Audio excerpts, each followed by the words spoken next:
экспертиза бул эксперттик кызмат бар да.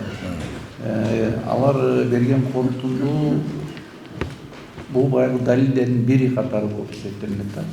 Бул түздөн түз баягы бирөөнүн күнөөсүн аныктабайт, далилдердин катарына кирет. Судья болсо далилдердин топтомунун негизинде чечим чыгарат да. Анан эксперттер корутунду берип атканда алар тиешелүү түрдө милдеттеме берет.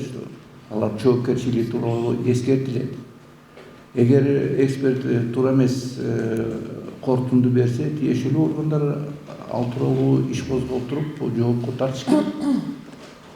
Анан эгер кандайдыр бир маселелер боло турган болсо, сот отурумунда кошумча экспертизалар, комиссиондук экспертизалар, комплекстик экспертизалар дайындалат.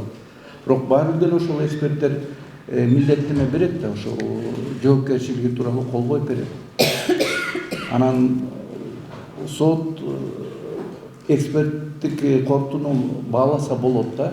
Эмне себептен бери эксперттик корутууну кабыл алат, эмне себептен кабыл албайт. Бирок туура эмес деп аны айта албайт да судья. Аны тиешелүү укук коргоо органдары баа бериш керек. Жана Тажибек Махабат кызы боюнча кылмыш жаза процессуалдык кодексине жаңа ачылган жагдай катарында ушу эл аралык органдын корутундусу деп көрсөтүлгөн. Ошон үчүн соттук актылар бузулуп, кайра кароого жөнөтүлдү.